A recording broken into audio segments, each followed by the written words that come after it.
Standard 7 History. Lesson number first, Sources of History. My dear children, we have done the first part of this lesson, that is out of sources of history. Three kinds of sources of history we have studied, but only the explanation, only one kind of source of history we finished, that is material sources of history. Now let's continue with the written sources of history, and after that oral sources of history. So we are going to start about written sources. We learn about significant historical events in the medieval period from sources like the writing styles of scripts like Devanagari, Arabic, Persian, Modi, etc. As also from the varieties of different languages, Bhurjapatras, religious manuscripts, treatises, edicts, decrees, biographies, paintings, etc. तो क्या बता रहे हैं यहाँ पर, return sources, यानी जो source हाथों से लिखे या कोई ना कोई तरीके से लिखा हुआ, जिसको देखकर हम रीडिंग करके पहले के जो हिस्ट्री के बारे में स्टडी कर सके. तो इधर बता रहा है, we learn about significant historical events. हमने बहुत ही इम्पोर्टेंट हिस्टोरिकल इवेंट यानी हैपनिंग्स जो पहले हो गया था, वो इंसिडेंट के बारे में हम स्टडी करते हैं. कौन से ज़माने के? इन द मेडिवल पीरियड के, क्योंकि ओल्ड एज का जो हिस्ट्री है, एकदम एंशिएंट हिस्ट्री, वो टाइम पे राइटिंग नहीं हुआ करता था. तो वहाँ पर हमें मटेरियल सोर्स हमारा मदद करता है, बराबर. तो राइटिंग वर्क यानी art of writing was non in the medieval period में आर्ट ऑफ राइटिंग यानी लिखना कैसा होता है, अलग अलग स्क्रिप्ट यानी अलग अलग राइटिंग्स लोगों को पता था. तो अलग अलग राइटिंग स्टाइल से हमें हिस्टोरिकल इवेंट्स के बारे में नॉलेज मिला. क्या क्या राइटिंग स्टाइल है? एक है देवनागरी. आपने मैथ्स में भी बीच में I think in the 5th standard Devanagari numbers और इंटरनेशनल नंबर्स दोनों को कंपेयर करके पढ़ा. तो देवनागरी राइटिंग और अरबिक राइटिंग, अरबिक लैंग्वेज का राइटिंग, पर्शियन राइटिंग्स, मोदी, वो भी एक राइटिंग से एक स्टाइल ऑफ राइटिंग है. इसके ज़रिए हमें नॉलेज मिला. एज ऑल्सो उसके साथ साथ में डिफरेंट लैंग्वेजेस. और भूर्जपत्रा यानी एक झाड़ होता है, वो झाड़ का जो मेन स्टेम है उसका स्किन निकालने के बाद उसके अंदर का एरिया एकदम प्लेन रहता है, स्किन के इनर पार्ट, वहाँ पर लिखते थे. तो भूर्जपत्रा वैसे लिखे रखे हुए बहुत सारे रिटर्न सोर्सेस हमें मिला बाद में, और वो रिटर्न सोर्स में से नॉलेज हमने इकट्ठा किए. रिलीजियस मैन्युस्क्रिप्ट, रिलीजियस मैटर पे मैन्युस्क्रिप्ट यानी अपने ही खुद के हाथों से लिखा हुआ, यानी हाथों से लिखा हुआ बहुत सारे सोर्सेस मिले. और ट्रीटिसेस बोलेगा तो जो ऐसे टाइप राइटिंग्स लिखते हैं कोई एक सब्जेक्ट के बारे में डिटेल में. और एडिक्ट बोलेगा तो कोई ऑफिशियल ऑर्डर, किसी ने, कोई राजा महाराजों ने कोई टाइम में ऑफिशियली ऑर्डर डिक्लेयर किया हो तो उसको लिखे रखा हुआ. और डिक्रीज क्या होता है? जैसे जुडिशियल यानी कि कोर्ट वगैरह जो है, जो डिसीजन लेते हैं, कोई कानून पास करते हैं, तो उसका जो डिक्री यानी वो ऑफिशियल ऑर्डर को कहते हैं डिक्रीज. बायोग्राफी, अलग अलग लोगों ने अपना लाइफ स्टोरी को या दूसरे की लाइफ स्टोरी को जो लिखा हुआ, ऐसा बुक्स को बायोग्राफी कहते हैं. पेंटिंग्स, अलग अलग तरीके का पेंटिंग, ये सभी हमारा रिटर्न सोर्स का हिस्सा हो गया है. We can gather information about the food items, attire, conventions and rules of conduct of the people, festivals and about people's life etc. from these sources. अभी जो ये बताया जो सोर्सेस है, जैसा डिक्रीज, बायोग्राफी वगैरह वगैरह, उसमें से वी कैन गैदर, हम जमा कर सकते हैं बहुत सारे इन्फॉर्मेशन अबाउट फूड आइटम्स. लोग क्या खाते थे वो टाइम पे, या पहले कौन सा भी एक पर्टिकुलर टाइम पे. अटायर मीन्स उनका पहनावा, उनका कपड़े. Conventions and rules of conduct of the people, लोग किस तरह रहते थे, बिहेव करते थे, उनका रहने का स्टाइल्स कैसा था, फेस्टिवल्स, उन लोगों ने क्या क्या त्यौहार मनाते थे, एंड अबाउट पीपल्स लाइफ, लोगों के लाइफ के बारे में टोटली जानकारी मिलते थे इन सोर्सेस में से। Sources of this type are called written sources of history. जो राइटिंग्स के ज़रिए हमें मिलता है वो सोर्सेस को रिटर्न सोर्सेस ऑफ हिस्ट्री कहते हैं। अभी यहाँ पर रिटर्न सोर्सेस ऑफ हिस्ट्री का कुछ एग्जाम्पल्स दिया, बहुत सारे return source of example. Documents of proceedings in the court of Kings, तो हमने डिक्री पढ़ा था, उसके लिए डिक्री वर्ड पैराग्राफ के अंदर रीड किए थे। राजा लोगों के कोर्ट में, दरबार में, यानी कि जहाँ पर डिसीजन लिया जाता है कोई भी मैटर पे, तो वो डॉक्यूमेंट्स, और मतलब प्रोसीडिंग्स मतलब कोर्ट में जो मुकदमा वगैरह चलता है उसके बारे में जो डॉक्यूमेंट्स, और जीनियोलॉजीज, शकावली। तो जो रिटर्न सोर्सेस में क्या क्या दिया हुआ है देखो, पहले वाला हमने देखा documents of proceedings in the court of Kings. दूसरा जीनियोलॉजीज, उसको शकावली भी बोलते हैं। जीनियोलॉजी मतलब जो इंसिडेंट्स जो हो गया है एक एक पीढ़ियों के हिसाब से लाइन वाइज ऑर्डरली जो लिखते हैं, या कोई एक फैमिली के बारे में उसका स्टार्टिंग कौन था और नेक्स्ट जनरेशन ऐसा पूरे, जिस तरह फैमिली ट्री वगैरह लिखते हैं वैसे जीनियोलॉजी, यानी कोई भी एक पर्टिकुलर फैमिली या पर्टिकुलर फैमिली ऑफ किंग्स, उसके बारे में उनके एक एक पीढ़ी में आए हुए लोगों का पूरा हिस्ट्री। करस्पॉन्डेंस और डिस्पैचेस, इसका मतलब क्या होता है, जो communication bye in the form of letters, दूर दूर के जो राजा लोग हैं या कोई ना कोई है, उन लोग आपस में जो कम्युनिकेट करते थे लेटर के ज़रिए, जो उसे सेव करके रखने के बाद उस सोर्स में से हिस्ट्री के बारे में जानकारी मिलना। और क्रॉनिकल्स या फिर तवारीख, क्रॉनिकल्स बोलेगा तो कुछ रिकॉर्ड्स ऐसा रखा रहता है, हर एक ज़माने में क्या क्या हुआ था वो ज़माने के कुछ लोग उसका रिकॉर्ड क्रिएट करके रखते हैं। तवारीख भी ऑलमोस्ट वही है, पर उसमें थोड़ा सा ये फ़र्क है कि पर्शियन लैंग्वेज में ज़्यादातर लिखा रहता है तवारीख, और ये देश के एडमिनिस्ट्रेशन के बारे में इसके अंदर नॉलेज मिलता है। और नेक्स्ट है travelogues of foreign travellers. Foreign travellers अलग अलग एरिया में जाकर विजिट करने के बाद, दूसरे दूसरे कंट्री में जाकर विजिट करने के बाद उस कंट्री के बारे में, उधर उन्होंने क्या देखा, उधर का एडमिनिस्ट्रेशन कैसा, उधर का जो एनवायरनमेंट कैसा, उधर के लोगों का बिहेवियर कैसा, ऐसा सभी चीज़ों के बारे में जो इंफॉर्मेशन लिखते हैं उसे ट्रैवलॉग कहते हैं। और ट्रीटस मतलब आपने ऑलरेडी पढ़ा, ऐसे टाइप बुक्स होते हैं। और बायोग्राफी बोलेगा तो किसी के लाइफ स्टोरी कोई एक व्यक्ति लिखना, उसको बायोग्राफीज कहते हैं। जुडिशल वर्डिक्ट्स या फिर ऑर्डर्स, यानी जुडिशल यानी कोर्ट में जज ने या न्यायाधीश ने क्या ऑर्डर दिया, कोई एक सब्जेक्ट के बारे में, एक इश्यू के बारे में क्या डिसीजन लिया, दैट इज़ जुडिशल वर्डिक्ट्स या फिर ऑर्डर्स। ये सभी टाइप्स किस में आता है, रिटर्न सोर्सेस में आता है। During this period, travelers from other countries came to India. They have written travelogues or accounts of their travels. ये अभी मैंने बताया। Some of them are, जो travelers इस तरह इंडिया में भी आए बहुत सारे और अपना travelogues लिखे, उनमें से कुछ travelogue लिखने वाले जो travelers है उनका नाम है अल बिरूनी, इबिन बतूटा,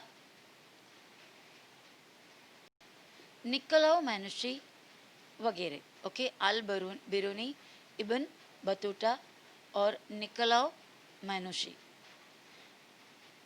बाबर्स बायोग्राफी, श्री शिव भारत, बाबर का बायोग्राफी श्री शिव भारत, और the Sanskrit biography of Shivaji Maharaj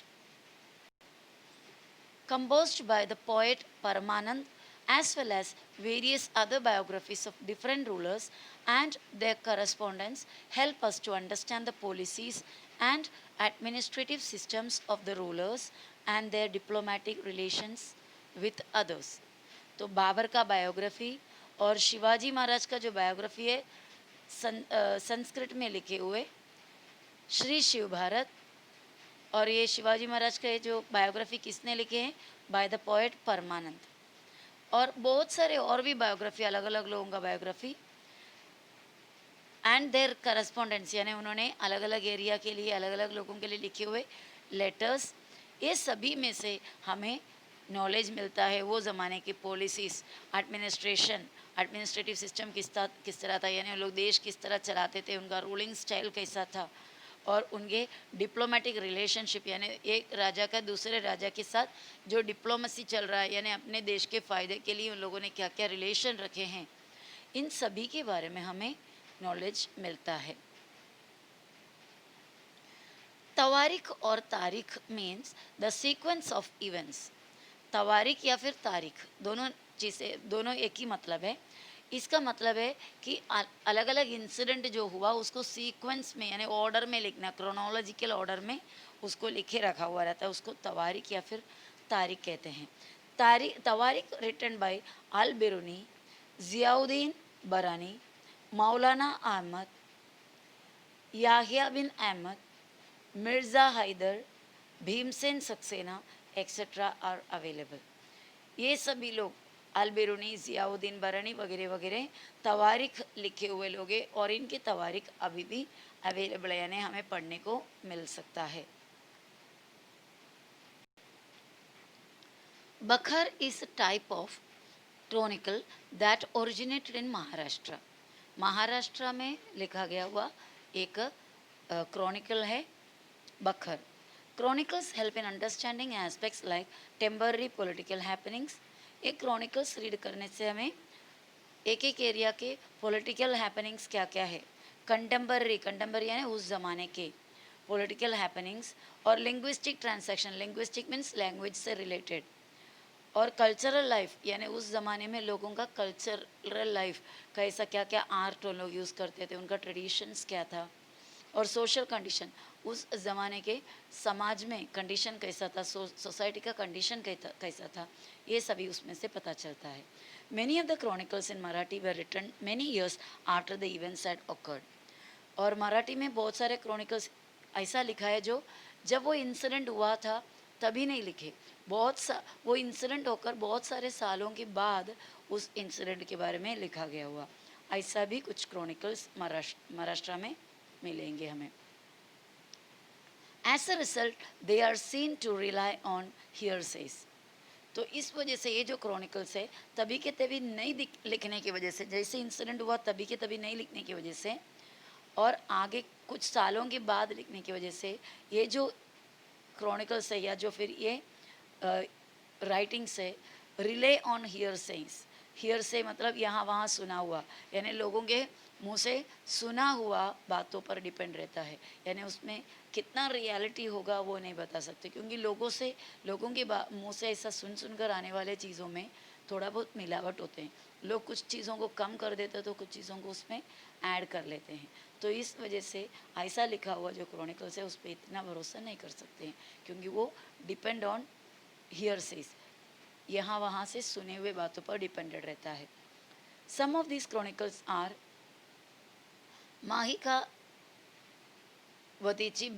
माहिकावतीची बखर और सभासद बखर, चिटणीसाची बखर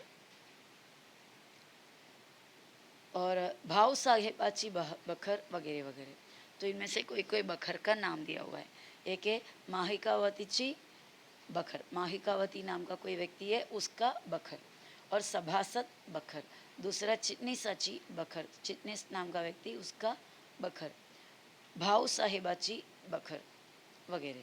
the works of contemporary western historians like Robert arm, M.C. Sprengel and grand डफ आर ऑल्सो इम्पोर्टेंट। कुछ वेस्टर्न हिस्टोरियंस यानी जो वेस्टर्न कंट्रीज़ के, जो यूरोपियन कंट्रीज़ में से आए हुए कुछ हिस्टोरियंस है, उनका भी कुछ वर्क है वो ज़माने के, कंटेम्पररी ज़माने के, और वो हिस्टोरियंस का नाम दिया हुआ है रॉबर्ट आर्म, M.C. स्प्रेंगल और ग्रैंड डफ। ये भी बहुत ही इम्पोर्टेंट है इनका भी राइटिंग्स। नेक्स्ट हमें पढ़ना है ओरल सोर्सेस। ओरल सोर्सेस में क्या क्या आता है? फोक सॉन्ग्स होता है। ये फोक सॉन्ग क्या है? जैसे हम कोली सॉन्ग, कोली डांस वगैरह, ये ट्रेडिशन से कोई एक पर्टिकुलर जात के या पर्टिकुलर ट्राइब के लोग गाते आते हैं, और उनके ही कैटेगरी के लोग यानी उनके ही पीढ़ी के नेक्स्ट जनरेशन उसको सुन सुन के वो जनरेशन में लाते हैं। यानी फोक सॉन्ग्स को कोई स्पेसिफिक साइंटिफिक रूल्स नहीं है, वो गांव के लोग किस तरह गाते हैं और वो सुनकर दूसरे ने गाए और उसमें अपने हिसाब से बदलाव लाए, यानी कोई स्पेसिफिक सिचुएशन क्रिएट होना हो ऐसा कुछ नहीं है, या कोई स्पेसिफिक स्टाइल से ही गाना हो ऐसा भी कुछ नहीं है। तो वैसा फोक सॉन्ग्स होते हैं जो गांव के लोग अपने हिसाब से गाते जो। और गाथा ये भी अलग तरीके का ओरल सोर्स, श्लोका, ये सब डिफरेंट काइंड्स ऑफ गाना है। अभंग, अभंग वगैरह आपने अलग अलग संत लोगों का अभंग पढ़ा होगा। अभंग मतलब संत ज्ञानेश्वराची अभंग वगैरह वगैरह। पौड़ा वो भी एक टाइप ऑफ गाना ही होता है। प्रोवर्ब यानी कहावतें होती है। और लेजेंड्स, लेजेंड्स बोलेगा तो किसी बहुत ही हीरोइज्म भरे हुए कोई स्टोरीज वगैरह होते हैं, या जिसमें कुछ हमारे देश का या कोई एरिया के जो हीरोज है जो कुछ अच्छे काम करके गए उनका स्टोरीज। मिथ, मिथोलॉजी यानी जो ज़्यादातर रिलीजन से रिलेटेड रहता है और इसमें कितना सच्चाई होती है वो हम बता नहीं सकते, ऐसा मिथ भी होते हैं। ये सब जो स्टोरीज़, कहानियाँ और गाने, ये सब इंक्लूडेड होता है किसके अंदर, ओरल सोर्सेस के अंदर। सो ओरल सोर्सेस के बारे में स्टडी करते हैं डिटेल में। We understand various aspects of folk life through folk literature traditionally passed on from generation to generation. तो ये जो ओरल सोर्सेस का मतलब क्या होता है, वो एक पीढ़ी से लेकर दूसरे पीढ़ी में इस तरह मुंह से बोलकर बोलकर बोलकर आगे लोगों को इन्फॉर्मेशन जो मिला, दैट इज़ ओरल सोर्सेस। वो कहीं लिखे रखा हुआ या उसका कोई प्रूफ इस तरह नहीं है। सम एग्जाम्पल्स आर, अभी हमने एक्चुअली ऊपर देखा था ओरल सोर्सेस का एग्जाम्पल्स क्या क्या है। Ovis, folk songs, powadas, folk tales, legend and myth. Such type of sources are called oral sources of history. इस तरीके का जो सोर्सेस है उसे ओरल सोर्सेस ऑफ हिस्ट्री कहते हैं। History is written with the help of 3 types of sources mentioned above. अभी हमने 3 टाइप ऑफ सोर्सेस के बारे में देखा, material sources, written sources, oral sources. तो हिस्ट्री जो लिखे हैं अभी हम जो पढ़ रहे हैं, ये सभी कुछ हमने पहले जो हिस्ट्री में काफ़ी कुछ हमने पढ़ा, शिवाजी महाराज का स्टोरी से लेकर बहुत सारे चीज़ें पढ़े। ये सभी जो हिस्ट्री लिखे, कोई ना कोई हिस्टोरियंस ने उससे लिखा है और उसमें से हमारे टेक्स्ट बुक में उसका थोड़ा बहुत पार्ट आए हुए हैं। तो ये सभी हिस्ट्री जो लिखने के लिए ये तीनों सोर्सेस के हेल्प की ज़रूरत पड़ते हैं। Even after it has been written down, research on it goes on continuously. भले ही ये हिस्ट्री लिखे हुए हैं, हमारे पास भी आया है, हमने ये टेक्स्ट बुक में से पढ़ लिया, लेकिन अभी भी इसके ऊपर रिसर्च कंटिन्यूसली चालू है। अलग अलग हिस्टोरियन जिसको हिस्ट्री में इंटरेस्ट है, उन लोग जो हिस्ट्री ऑलरेडी लिखे हुए हैं उसी के ऊपर फिर रिसर्च कर रहा है। क्यों रिसर्च कर रहा है, क्योंकि कोई ना कोई बात छूट गया हो या फिर उसके बारे में एक नया नॉलेज मिलता हो, पुराना नॉलेज गलत हो, ये सभी फाइंड आउट करने के लिए कंटिन्यूस रिसर्च चालू है। New sources and information come to light through this research. ऐसा नया नया रिसर्च की वजह से, कंटिन्यूस रिसर्च की वजह से नया नया नॉलेज भी सामने आता है। Then history has to be rewritten accordingly.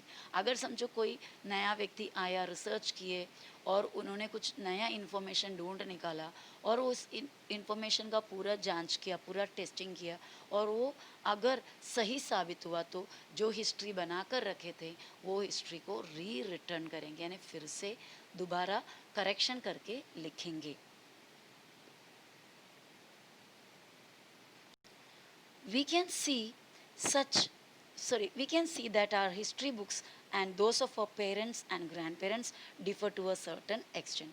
अगर आप अपने पेरेंट्स के या अपने ग्रैंड पेरेंट्स के ज़माने के जो हिस्ट्री के बुक हैं वो उठाकर एक बार रीड करोगे और आपका बुक रीड करोगे, दोनों को कंपेयर करोगे तो आपको बहुत सारे चेंजेस दिखाई देगा, क्योंकि उनके ज़माने में जो हिस्ट्री मालूम था वो हिस्ट्री में बहुत सारा बदलाव लाया, क्योंकि नया नया रिसर्च हुए, नए नए फाइंडिंग्स हुए, तो पता चला कि उस हिस्ट्री में कुछ कमियां थी या उस ज़माने में जो हिस्ट्री थे और जो फाइंडिंग्स थे वो गलत थे या उसमें कुछ नया ऐड करना पड़ा।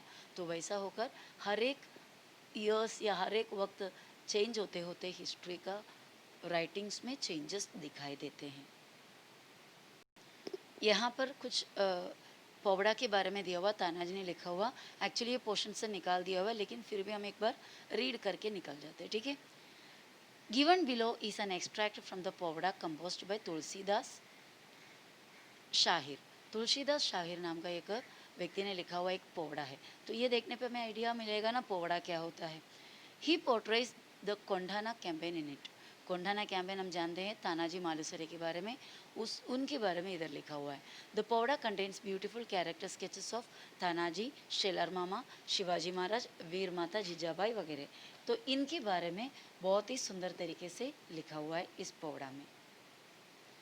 ये देखो, मामा बोलाया तो लागला 80 वर्षीचा म्हातारा, लगीन राहिले रायबाचे तो मजला सांगावी, तो वगैरह वगैरह बोलकर ये जो लिखा हुआ है, मैं आगे रीड नहीं कर रही हूँ।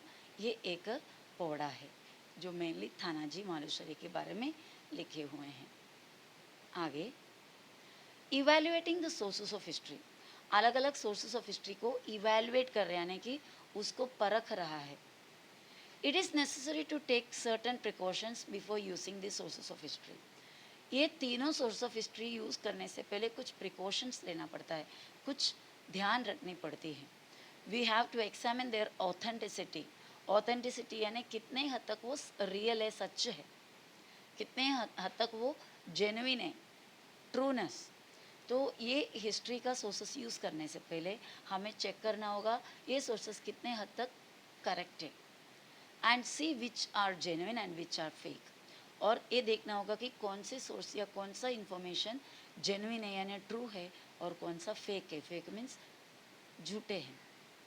There quality can be determined with the help of internal standards. और इनका क्वालिटी भी हमें डिटरमाइन करना पड़ेगा, जो उसके अंदर का स्टैंडर्ड यानी वो जो सोर्स है उसको रीड करने के बाद वो किस लेवल का है वो स्टडी करने के बाद। We also have to study the integrity of the writers, their personal interest। और साथ साथ में हमें क्या भी करना पड़ेगा, जो राइटर ये हिस्ट्री लिखे उनका इंटीग्रिटी यानी उनका ऑनेस्टी कितना तक है, यानी जो सब्जेक्ट में वो लिख रहा है सचमुच में उसके मतलब प्रॉपर नॉलेज निकाल कर लिख रहा है, या फिर उनको कोई पर्सनल इंटरेस्ट है, कोई सेपरेट, सपोज समझो कि शिवाजी महाराज के बारे में कोई हिस्ट्री लिखा किसी ने, तो हमें देखना पड़ेगा कि वो जो बंदा है वो लिखने वाला शिवाजी महाराज के कुछ ज़्यादा क्लोज है या उनको ज़्यादा बढ़ा चढ़ा के दिखाना चाहता है या फिर उनके खिलाफ है, तो उनका रियल में क्या इंटरेस्ट है वो सभी देखना पड़ता है। क्योंकि जो हिस्टोरियन कोई भी मैटर लिखते हो वो पार्शियलिटी के बिना लिखना होगा, कोई भी चीज़ को अपने इंटरेस्ट के हिसाब से बढ़ा चढ़ा कर नहीं लिखने वाले होना चाहिए। तो ये भी हमें समझना चाहिए। और आगे हमें क्या लिखना चाहिए, the period in which they live, कौन से पीरियड में लोग रहते थे, and the political pressures on them, और उनके ऊपर कोई पॉलिटिकल प्रेशर है क्या कि ज़बरदस्ती उनसे कुछ लिखवाया जा रहा है। It is also important to see whether they rely on hearsay और give any eyewitness account. और ये भी देखना होगा कि उन्होंने कोई हियरसे से यानी आवाज़ से सुना हुआ चीज़ों को लेके लिख रहा है या कोई आई विटनेस यानी कोई इंसिडेंट को देखे हुए लोगों के ऊपर डिपेंड होकर लिख रहा है। We need to consider the exaggerations. हाँ, कुछ लोग होते हैं बहुत ही बड़ा चढ़ाकर एक्सैजुरेट करके लिखते हैं, तो वो भी सच्चाई हमें जाननी होगी। मेटाफर, मेटाफर मतलब फिगर ऑफ स्पीच अलग अलग यूज़ करते हैं चीज़ों को और थोड़ा ब्यूटीफुल बनाने के लिए, तो कितने हद तक अलग अलग फिगर ऑफ स्पीच इस्तेमाल किया है। अगर फिगर ऑफ स्पीच इस्तेमाल नहीं किया है तो वो सीधे सीधे लिखे होते हैं। अगर मेटाफर जैसा चीज़ है या सिमिली जैसे चीज़ें लिखते हैं तो जो व्यक्ति के बारे में लिख रहे हैं उन्हें कुछ ज़्यादा ही चीज़ों के साथ कंपेयर करके लिखा हुआ होता है। और and other literary devices they use, यानी उन लोग प्लेन जो डायरेक्ट नॉलेज लिखे हुए हैं या फिर उसको अलग अलग एक्सप्लेनेशन के ज़रिए अलग अलग लिटरेरी डिवाइसेस यानी उसको और थोड़ा ब्यूटिफाई करके लिखा हुआ है, ये सभी हमें देखना पड़ता है। Their information has to be verified with the help of other contemporary sources. अगर किसी एक हिस्टोरियन ने हमें लिख के दिया हिस्ट्री तो उसे क्या करना पड़ता है, वेरीफाई करना पड़ता है कि उसके अंदर कितना सच है कितना झूठ है, वो भी दूसरे ऑलरेडी लिखे हुए हिस्ट्री के साथ या और सोर्सेस के साथ कंपेयर करके स्टडी करनी पड़ती है। कभी before it should be it is accepted, उसे एक्सेप्ट करने से पहले। और आगे देखो, द इंफॉर्मेशन में बी वन साइडेड, कंट्राडिक्टरी और एक्सैजरेटेड। जो इन्फॉर्मेशन उन्होंने कलेक्ट करके जो लिखे हैं वो वन साइडेड हो सकता है, यानी कि अपना ही सिर्फ नज़रिया उसमें लिखे हो सकते हैं, या फिर कॉन्ट्राडिक्टरी होते हैं, यानी दूसरे के नज़रियों को उसके अगेंस्ट लिखे होते हैं, या फिर एक्सैजरेटेड होते हैं, बड़ा चढ़ा के लिखे हुए भी होते हैं। तो हमें उसका जो ऑथेंटिसिटी है, जो जेन्युइन, वो कितना हद तक जेन्युइन है, वो पूरे डिटेल में स्टडी करने के बाद ही we can accept it as a history. दो sources, sorry, it has to be seen in a proper prospective, proper नज़रिए से उसे परखना होता है। The sources has to be subjected to a critical analysis, और उसके बाद उसको क्रिटिकल एनालिसिस के लिए देना चाहिए। यानी क्रिटिकल एनालिसिस मतलब क्रिटिक्स लोग होते हैं, उन लोग कोई भी चीज़ें लिखे हुए होते हैं उसके अंदर के हर एक चीज़ को बारीकी से स्टडी करते हैं और उसके अंदर का नुक्स या मिस्टेक्स वगैरह निकालते हैं। तो वही उस तरह उसको डिटेल स्टडी करते हैं, that is analysis. The author's impartiality and neutrality are very important in writing history. History लिखते वक्त जो ऑथर है, जो लिखने वाले हैं, वो टोटली इम्पार्शियल होना चाहिए, यानी कि कोई भी व्यक्ति को या कोई भी मैटर को ज़्यादा इम्पोर्टेंस देने वाला नहीं होना चाहिए। कोई भी चीज़ को पार्शियलिटी के नज़र से नहीं, पूरे न्यूट्रल होकर, यानी किसी के भी तरफदारी करता हुआ वो हिस्ट्री नहीं लिखना चाहिए। ओके, तो ये था हमारा सोर्सेस ऑफ हिस्ट्री का लेसन। अभी इसके अंदर कुछ क्वेश्चंस दिए हुए, I am showing you the questions here, you can find out the answer easily. Complete the names of the following sources of history. देखो एल डैश डैश डैश आगे दिया हुआ है और डी दिया है, तो यहाँ पर ए लेजेंड आएगा। नेक्स्ट वाले तवारिख है और उसका स्पेलिंग आप टेक्स्ट बुक में से ले सकते हो, बराबर। उसके बाद बखर हो गया, पौड़ा हो गया। तो इस तरह आप ये स्पेलिंग्स को, अलग अलग सोर्स ऑफ हिस्ट्री है, ये आपके टेक्स्ट बुक के अंदर से ही है, इसे ढूंढ कर लिखना है। और what do monuments include, what is a तारीख, तारीख यानी तवारीख ओनली। What qualities of the author are important in writing of history, वो भी अभी जस्ट हमने पढ़ा। और उसमें से नेक्स्ट है find the odd man out, material sources, return sources, unreturned sources और ओरल सोर्सेस। इसमें से कौन सा अलग है, जो हमने अभी तक पढ़ा उसमें से टोटली अलग, ऐसा कोई सोर्स नहीं है, कौन सा है। उसके बाद monuments, coins, cave sculptures, stories, इसमें से भी ऑड मैन को आउट करना है। भूर्जपत्रास, टेम्पल्स, ट्रेटर्स और पेंटिंग्स। फोर्थ वन ओवीज, तारीख्स, फोक टेल्स, मिथ्स। और next explain the following concepts, material source, written source, oral source. ये तो आपके बुक में पैराग्राफ वाइज दिया हुआ है। नेक्स्ट है is it necessary to evaluate source of history, give your opinion. Source of history को इवेल्युएट करना ज़रूरी है, आपका ओपिनियन क्या है। Write why in your words. A stone inscription is considered to be an authentic source of history. और oral source मतलब stone inscription को ऑथेंटिक मानता है, ऑथेंटिक यानी genuine, trustworthy. Oral sources reveal various aspects of people's lifes. Oral sources से अलग अलग लोगों के लाइफस्टाइल के बारे में पूरे डिटेल मिलता है। तो ये सब आपका क्वेश्चन आंसर था related to the questions. Okay, so let's stop here, bye.